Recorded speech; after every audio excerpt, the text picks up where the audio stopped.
Bismillahirrahmanirrahim.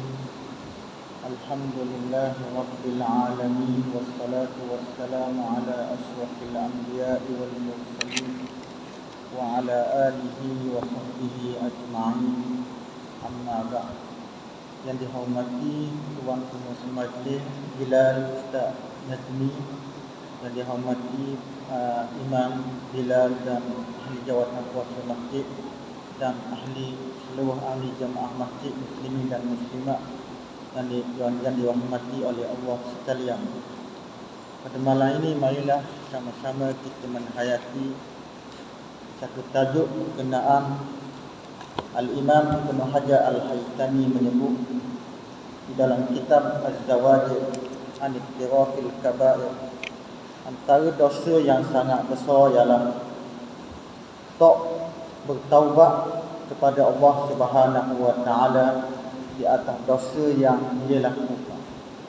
Mana tak bertaubat pun tak dia melakukan dosa, sesuatu dosa, tetapi dia tidak bertaubat kepada Allah Taala. Dia sudah bermakna Ibn Hajar kata dia sudah membuat satu dosa dah. Tak bertaubat kepada Allah Taala, buat satu dosa dah, kata Al-Imam Ibn Hajar Al-Haytami. Dan Imam Ibn Hajar mengatakan, jika sekiranya seseorang itu melewatkan bertaubat kepada Allah Subhanahu wa taala, mana kalau orang itu melewatkan, sebagaimana contoh dia dok sembahyang, dok puasa, tapi dia melewatkan daripada bertaubat daripada dok sembahyang kepada sembahyang, daripada dok puasa kepada melewatkan taubat, maka ulama mengatakan wajib dia bertaubat. Wajib dia bertaubat sebab dia daripada wajib dia bertaubat sebab dia melewatkan daripada bertaubat itu. Melewatkan daripada taubat wajib juga dia bertaubat. Bukan wajib bertaubat daripada dok sembahyang, itu memang wajib dah. Tapi wajib bertaubat daripada melewatkan bertaubat itu wajib juga, kata Al-Imam Ibn Hajar Al-Haytami rahimahullah ta'ala. Seterusnya ulama mengatakan, apa maksud taubat? Taubat ialah ar-ruju' minal ma'siyah. Taubat ni mana kembali daripada dia buat maksiat kepada Allah Ta'ala, dia kembali daripada buat maksiat kepada mentaati Allah Subhanahu wa Ta'ala. Dulu dia tak semayang, dulu dia tak puasa, minum arak, tapi cara dia nak bertaubat ialah dia kena kembali mematuhi perintah Allah Ta'ala, tinggal daripada tak semayang kepada semayang. Cara dia bertaubat tu maksud taubat, daripada tak puasa kepada puasa, dan dia kena ganti habis sembahyang yang dia tinggalkan pada ketika dia tinggal, kena ganti habis. 10 tahun yang dia tinggalkan tu, dia kena ganti habis sembahyang yang ditinggalkan dalam masa 10 tahun. Ataupun puasa yang ditinggalkan dalam masa 10 tahun, dia kena ganti habis dan berserta bayar fidyah lah. Berserta bayar fidyah. Kalau orang tu maknanya dia tinggal puasa bulan ni, tahun ni sebagai contoh, dia melewatkan puasa sampai puasa Ramadan tahun depan, mana dia kena bayar satu fidyah, satu puasa satu fidyah, sebab dia melewatkan sampai tahun depan. Kalau tak sampai, namanya dia melewatkan puasa sebelum sampai puasa tahun depan, tak kena fidyah lah, dia kena ganti puasa sahaja. Kalau sampai tahun depan, sampai puasa tahun depan, kena bayar satu fidyah. Mana dia melewatkan lagi puasa dia sampai 2 tahun depan, mana 2 tahun, lakuh 2 tahun, dia kena bayar 2 fidyah. Itu cara bertaubat kepada Allah Subhanahu wa taala. Kalau orang tu zina, dia kena tinggal zina, mematuhi perintah Allah Subhanahu wa taala. Dan kata ulama rahimahullah taala, taubat yang paling besar, yang paling wajib, yang paling mesti sekali ialah taubat daripada kufur, orang kafir. Orang kafir wajib ke atas orang kafir bertaubat daripada kafir kepada masuk Islam. Mana kalau orang tu mati di atas kekafiran, maka dia kekal dalam neraka lah. Kekal dalam dia.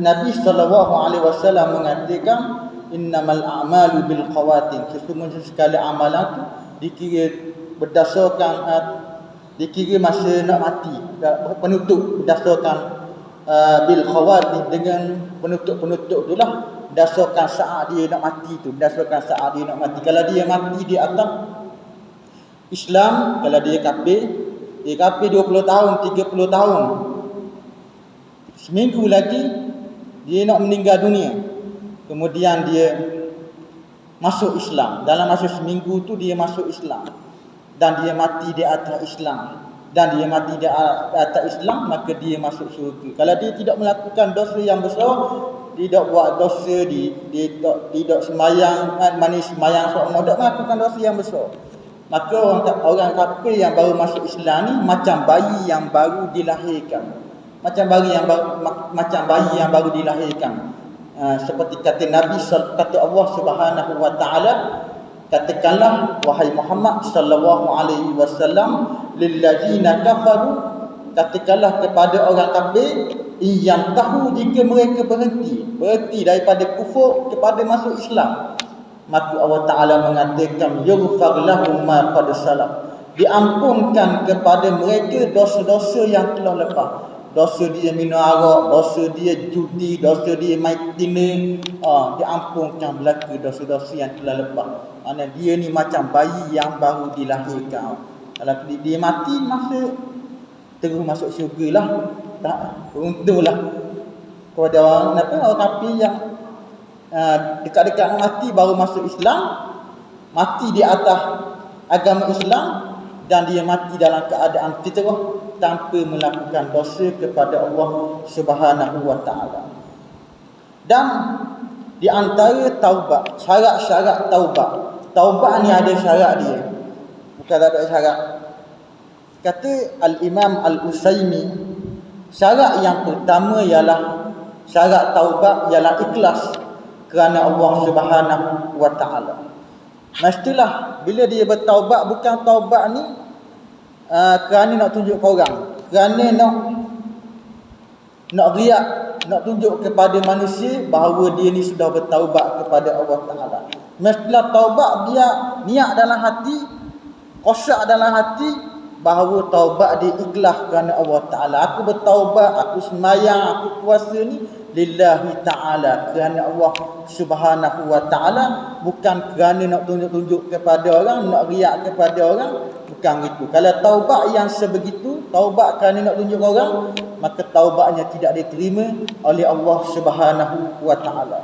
Dan bukan taubat kerana nak suruh manusia mendekatinya, tak boleh taubat yang lagu itu.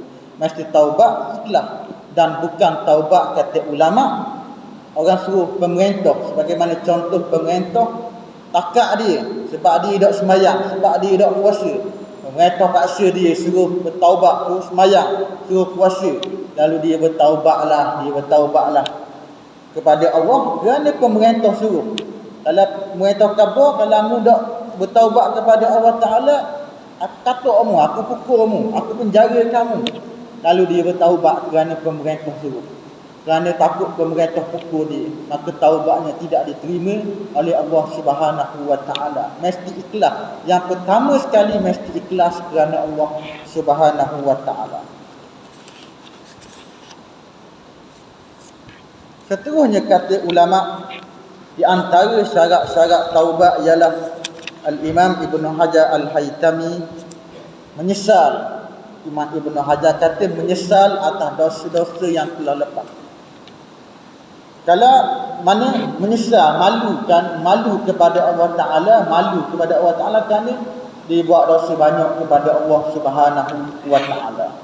Kalau ulama mengatakan kalau dia menyesal kerana habuan dunia, seperti menyesal kerana dia cacat, menyesal curi, cacat bertangan hati, menyesal kerana sebab dia curi tangan dia cacat, menyesal yang lagu itu tidak diterima oleh Allah Subhanahu wa Ta'ala. Ataupun habis harta, dia main judi, dia minum arak, habis harta dia, ulama mengatakan menyesal yang lagu itu taubat, misalkan itu Allah Ta'ala tak terima. Mesti menyesal atas dosa-dosa yang telah lepas, dosa dia buat kerana Allah Subhanahu wa Ta'ala, menyesal sungguh-sungguh, bukan nyesal sebab cacat tangan, sebab buat dosa sikit, dosa dosa minum arak, dosa judi, apa habis harta, tak boleh gitu. Setelah menyesal sungguh-sungguh di atas dosa yang telah dilakukan. Ataupun dia menyesal kerana ta'ibal badan, kerana dak letih badan. Awak maksiat, nak curi, nak rapuk orang, nak menyamuk orang, letih badan. Letih badan pun mengapuk orang. Nyesal kerana letih badan sebab mengapuk orang. Maka menyesal lagu tu Allah Ta'ala buat terima. Mesti menyesal betul-betul atas dosa yang dia telah lakukan. Keterunya kata ulama' yang lagi ialah an yubli'a aniz zambil ladzi huwa fi. Mesti dia meninggalkan dosa yang dia buat. Seperti contoh dia sebagai contoh dia semayang. Dia tak semayang 5 tahun, 6 tahun dia tak semayang.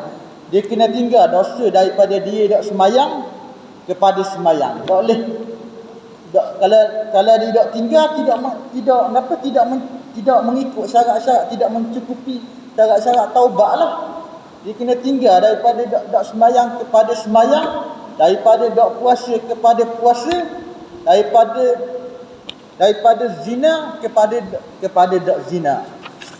Kena tinggal dosa yang dia telah buat, barulah Allah Ta'ala terima taubat. Kalau orang tercuai mengabaikan dalam buat baik kepada ibu bapa, kata ulama, dia dosa dia mengabaikan buat baik kepada ibu bapa. Abai buat main-main je dengan tak bagi makan kepada ibu bapa yang sudah tua. Bapa dak roak 70 80 dak roak nak cari makan. Dia mengabaikan ibu bapa dia, tak bagi makan, tak bagi minum, tak jaga dia, cuai. Maka ulama mengatakan taubatnya ialah dia kena mula buat baik kepada ibu bapa, jaga ibu bapa, jaga ibu bapa, beri makan kepada ibu bapa. Tu taubat dia kalau dia mengabaikan dalam buat baik kepada ibu bapa. Dan ulama mengatakan lagi, apabila dosa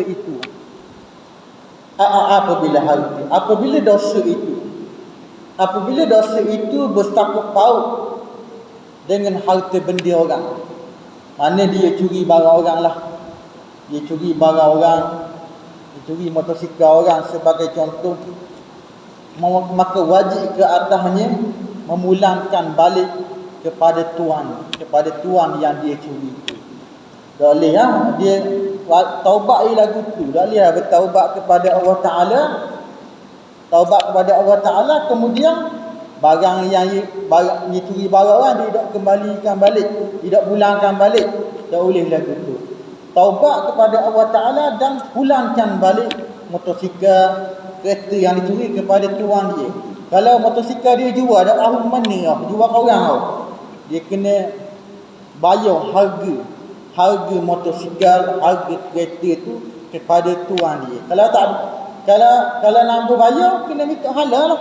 Kita minta halal kepada tuan yang dia curi tu, kepada tuan yang dia ambil tu. Sebab atas dunia boleh lepas, pada hari akhirat tak boleh lepas. Sebagaimana disebut di dalam hadis Nabi sallallahu alaihi wasallam, atadruna manil muflis. Nabi tanya kepada para sahabat, adakah kamu tahu siapakah yang muflis? Siapakah orang bankrupt? Lalu sahabat berkata, orang bankrupt itu ialah orang yang tidak ada dirham, tidak ada duit, tidak ada piti, tak ada duit, tak ada dinar, tak ada dirham. Itu definisi orang yang bankrupt di kalangan kami. Lalu Nabi kata, hadis ni diriwayatkan oleh Muslim, hadis ni sahih. Nabi kata, orang yang muflis di kalangan umat aku pada hari kiamat ialah orang yang datang pada hari kiamat dalam keadaan dia ni banyak amalan solat dia ada, amalan puasa dia ada, amalan zakat dia bayar zakat semua atas dunia. Tapi dalam masa yang sama dia ni memaki orang ni, menumpahkan darah orang ni, memakan harta orang ni, macam-macam. Lalu Nabi memukul orang ni.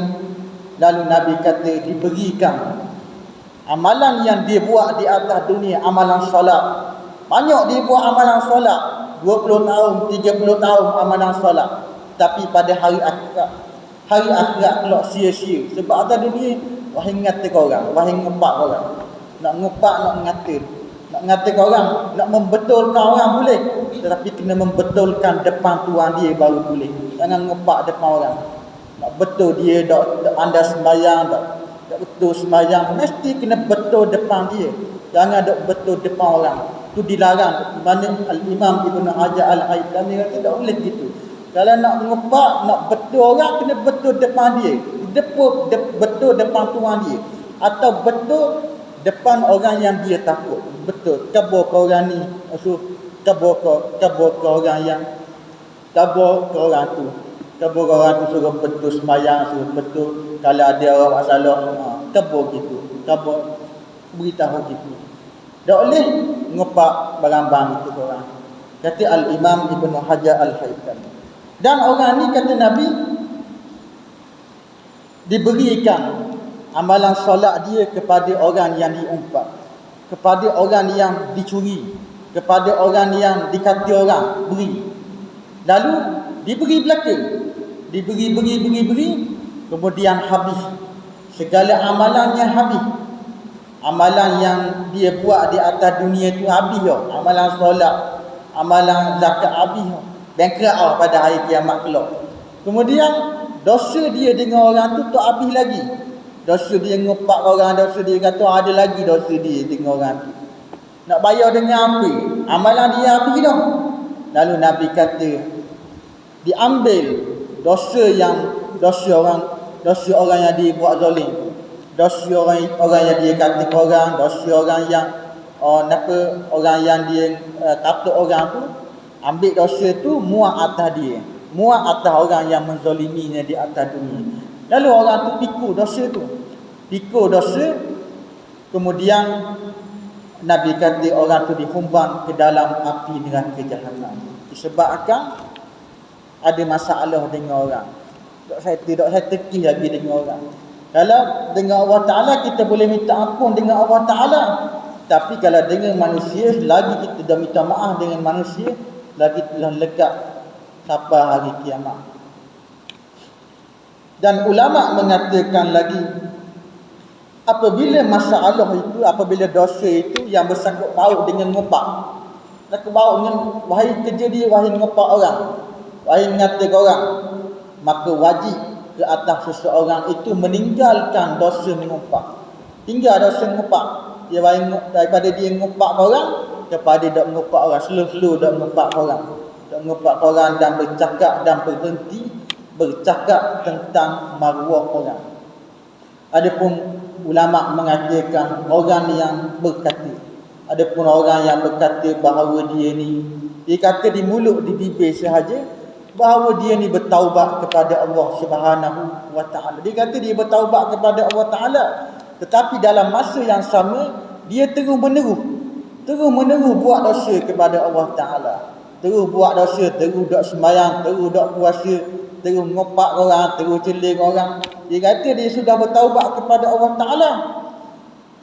Maka ulama mengatakan taubatnya tidak diterima oleh Allah Subhanahu wa Ta'ala. Mesti dah bertaubat kepada Allah Ta'ala dan meninggalkan dosa yang dia buat, barulah taubatnya diterima. Bahkan ulama mengatakan taubat yang sebegini, taubat yang kata di mulut saja dia bertaubat kepada Allah Ta'ala tetapi terus menerus buat dosa besar, taubat yang sebegini seperti mempersenda-sendakan Allah Subhanahu wa Ta'ala, mempelekehkan Allah Ta'ala. Bagaimana kita kata kita bertaubat kepada Allah Ta'ala sedangkan kita mengekali terus menerus buat maksiat kepada Allah Ta'ala. Macam kita kerja dengan bos kita lah. Kita kerja dengan bos kita mari lewat rumah. Tiap-tiap hari mari lewat rumah. Tiap pukul 11, pukul 12 mari lewat rumah.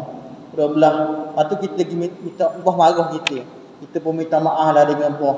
Saya minta maaf sebab saya mari lewat rumah, mari pukul 12 rumah, lepas ni seusah saya mari awal, pukul 8 saya mari. Siapa dah jawab. Tapi dalam hati dia, tengok-tengok dia minta maaf tu, ada azam lagi dalam hati dia. Niat dalam hati dia nak mari lewat juga lepas ni. Saya saja minta maaf dengan apa? Saja. Bibir mulut saja minta maaf dengan apa? Tetapi niat dalam hati nak mari lewat Allah. Macam apa sendir-sendirkan Allah dia lah. Maka bagaimana Allah Subhanahu Wa Taala yang orang tu kata dia bertaubat kepada Allah Taala, tetapi dalam masa yang sama dia buat dosa kepada Allah Subhanahu Wa Taala, lagilah besar Allah Taala murka, Allah Taala marah kepada orang ini.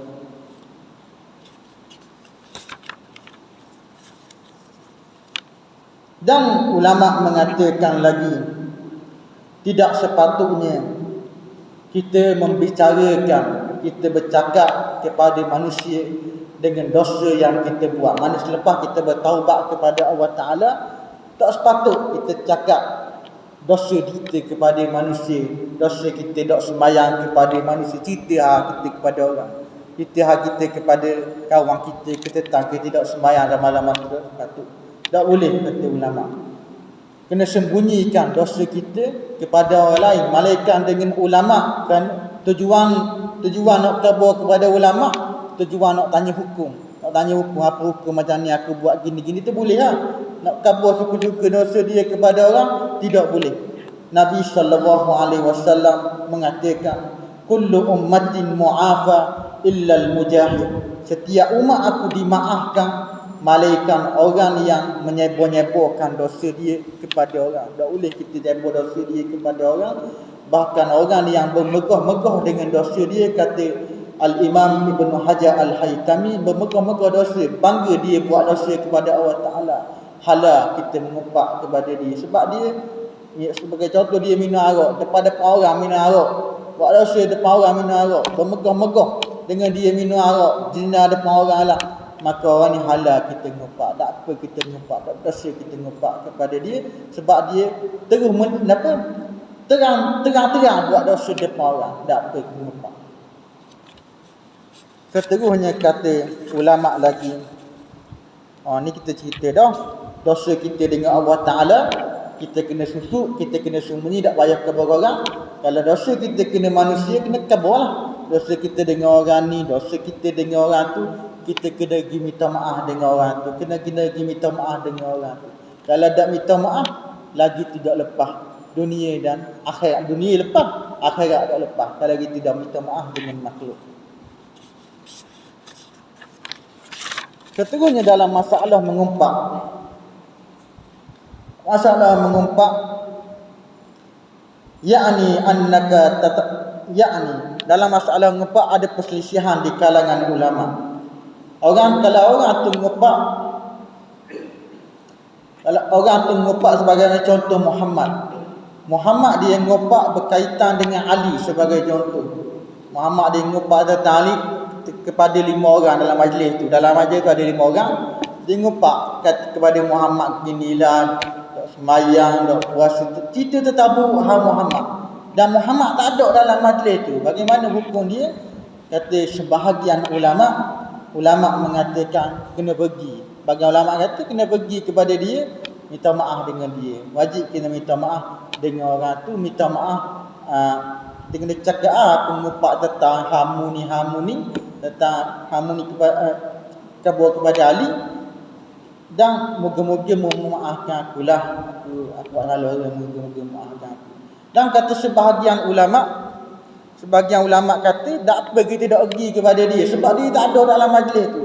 Tak apa dia tak pergi kepada dia. Tapi ada perincian, jika sekiranya dia tahu, mana walaupun dia tak ada dalam majlis tu, dia tahu Muhammad ni ngumpat kepada dia. Ali tahu Muhammad ni ngumpat kepada dia dalam majlis tu. Maka Muhammad kena pergi minta maaf dengan Ali. Wajib ke atas Muhammad minta maaf kepada Ali, sebab Ali tahu Muhammad ngumpat ke dia, wajib kena minta maaf. Kalau dia tak tahu, tak apa dia pergi minta maaf dengan Ali. Dan caranya ialah kena istighfar sahaja untuk Ali. Dan kena bercakap, mana dalam majlis 5 orang tu, kena pergi kat orang yang kita ngumpat tu, kita khabar kebaikan Ali pula. Ali ni bagus dah, sembahyang dah, dok judi dah, cerita kebaikan ahli, membetulkan kesilapan ngepak kita. Cerita kebaikan ahli pula. Tu di antara taubat kita bila orang tu tak ada dalam majlis tu. Orang yang kita ngumpat dia tak ada dalam majlis. Dan kita kena istighfar untuk ni, istighfar kepada orang yang kita umpat. Dalam bab ngumpat ni ada ulama membahas, Al-Imam Ibn Hajar Al-Haytami kata kalau bab nak nikah boleh ngumpat.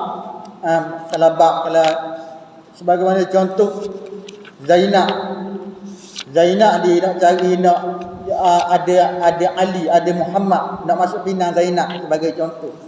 Muhammad nak masuk pinang Zainab, lepas tu Zainab nak pergi selidik. Zainab nak pergi selidik tentang Ali. Nak pergi selidik kepada kawan-kawan Ali lah. Zainab pergi selidik kepada kawan-kawan Ali, nak tahu tentang peribadi Ali ni, tentang peribadi Muhammad ni kan ni. Lepas tu nak tahu, kawan dia wajib beritahulah, kena beritahulah tentang peribadi Muhammad tu. Muhammad ni jenis yang ganis, sembahyang kedok, puasa kedok. Wajib ke atas kawan Muhammad tu kena beritahu tentang peribadi Muhammad kepada Zainab. Tak boleh disusu. Mana disebut dalam hadis Nabi sallallahu alaihi wasallam,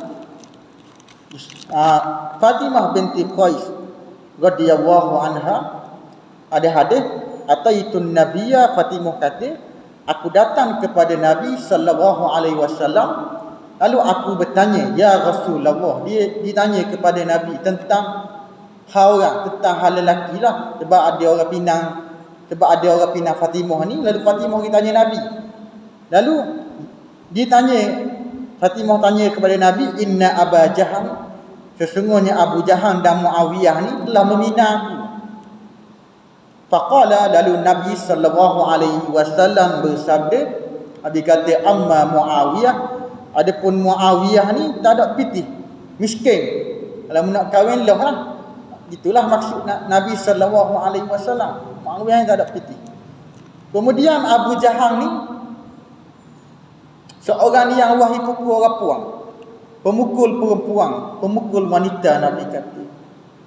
Tu boleh kita ngumpat berdasarkan sabda Nabi sallallahu alaihi wasallam. Boleh kita selidik wanita-wanita, puan yang nak kahwin boleh selidik tentang bakal suami dia. Dalam banyak lagi lah tentang perkara-perkara yang diharuskan mengumpat. Mana dalam bab hadis sebagai contoh, hadis sahih, hadis dhaif tu dasarkan sanad perawi dia lah. Mana adakah buah hadis sahih, hadis dhaif tu dia ulama cek berdasarkan orang yang meriwayatkan hadis tu. Mana kalau orang tu orang yang siqah, orang yang boleh dipercayai, maka hadisnya sahih, hadis yang diriwayatnya sahih. Mana kalau orang tu hai cakap pelawak sama, ulama selidik perawi-perawi riwayat hadis ni. Mana ulama selidik orang ni wai cakap dusta, wai cakap bohong, wai cakap pelawak, maka hadis yang diriwayatkan olehnya tidak diterima. Tujuan apa dia ngumpat? Sebab tujuannya nak memelihara hadis Nabi sallallahu alaihi wasallam. Itu tujuan ulama.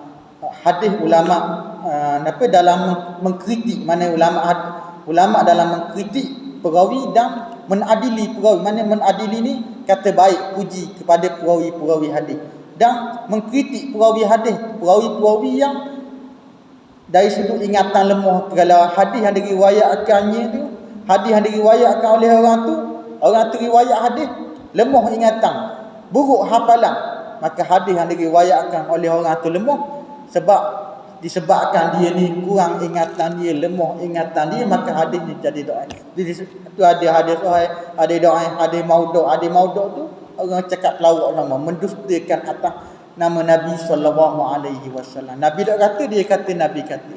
Jadi hadis maudhu'. Dan banyak lagi dari antaranya ialah dalam dibenarkan bab mengumpat ialah gelar orang. Gelar orang tak boleh.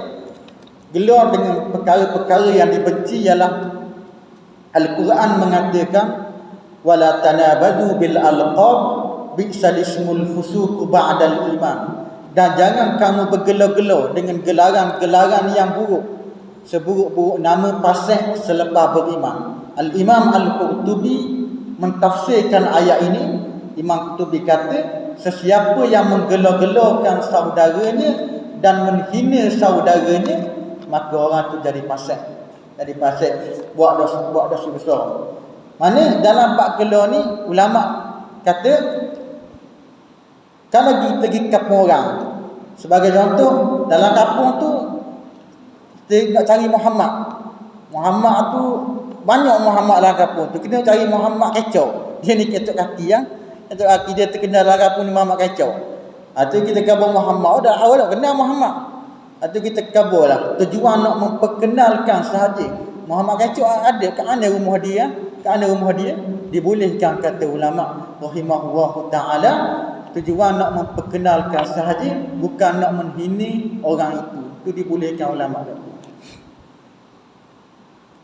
Dan lagi kata Al-Imam Ibn Hajar Al-Haytami, kalau orang tu kena zalim, orang yang kena zalim, maka harus boleh bagi orang yang kena zalim itu dia mengadu.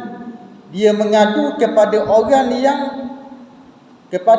yang dia sangka. Mana orang zalim itu sangka, orang zalim itu kuat sangkaan dia bahawa orang ni kuat, bahawa orang ni boleh mencegah kezaliman yang dilakukan terhadap dia. Maka boleh dia mengadu kepada orang tu.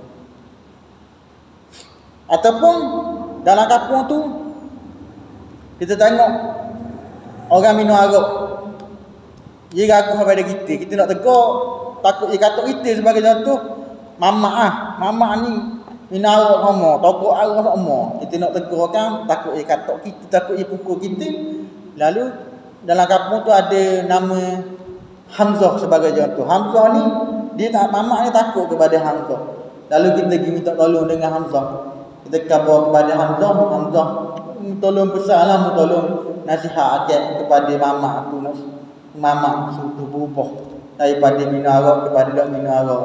Boleh kita khabar kepada Hamzah. Tujuan apa? Tujuan nak mengubah orang tu daripada buat jahat kepada buat baik. Itu dibolehkan oleh syarak. Bukan sekadar kita pergi ngopak, kita pergi kabuh hamamak kepada orang tu sekadar saja je bagi tahu, sekadar nak ngopak, bukan nak menghilangkan kemungkaran dia, tapi sekadar nak ngopak dia, nak nama buruk dia balik, nak buruk nama dia. Itu tidak dibolehkan oleh syarak. Itu perkara-perkara yang dibolehkan kita ngopak orang.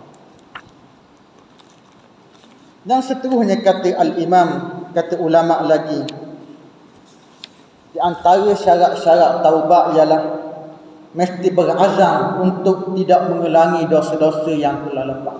Mana orang tu buat dosa, mana dia bertaubat kepada Allah Ta'ala, mestilah seseorang tu dalam hati dia berazam untuk tak berbuat dosa, tak berzina dah, tak berminum arak dah.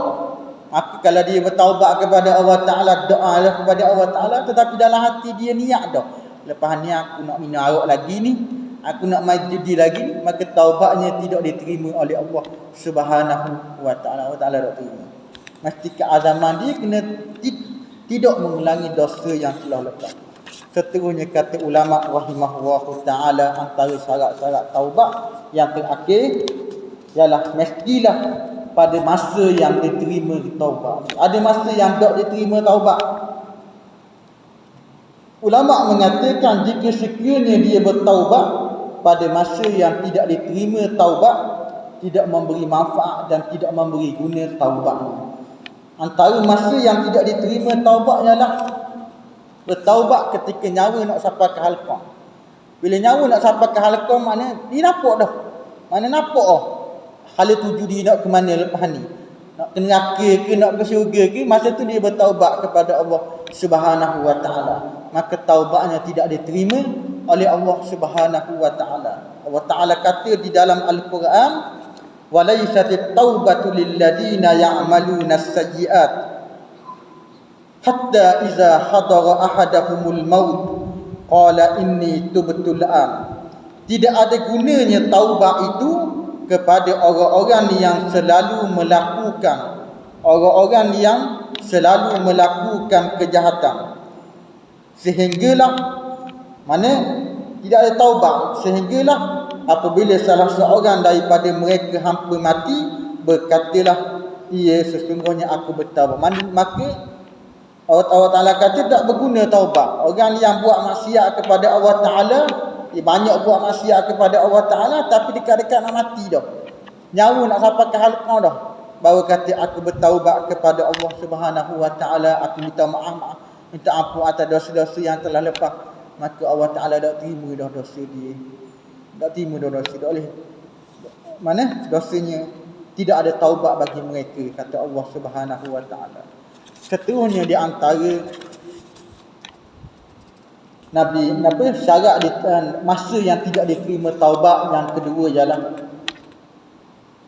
Nabi kata wala tanqati'u taubah hatta tatlu asy-syamsi min maghribiha. Nabi kata tidak terputusnya taubat. Taubat daripada kita hidup sampai mati ataupun sampai sehinggalah terbitnya matahari daripada sebelah barat. Matahari terbit daripada sebelah barat, maka taubatnya, kalau taubat pada masa tu baru nak taubat kepada Allah Ta'ala, Allah Ta'ala tak terima dah. Sebelum matahari terbit daripada sebelah barat tu, dia banyak melakukan dosa, banyak buat maksiat, banyak judi, banyak minum arak. Tiba-tiba terbit matahari sebelah barat, barulah nak bertaubat kepada Allah Subhanahu Wa Ta'ala, barulah nak semayang, barulah nak berhenti main judi, barulah nak berhenti minum arak. Maka taubatnya tidak diterima oleh Allah Subhanahu Wa Ta'ala. Kalau orang kafir nak masuk Islam, maka taubat orang kafir nak masuk Islam dah, Allah Ta'ala tak terima dah. Allah Ta'ala tutup dah pintu taubat. Pintu taubat luah dah.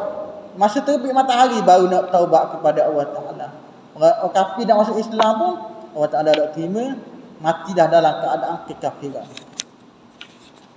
Nabi Allah Ta'ala mengatakan di dalam Al-Quran, yauma ya'ti ba'du ayati rabbika la yanfa'u nafsan imanuha.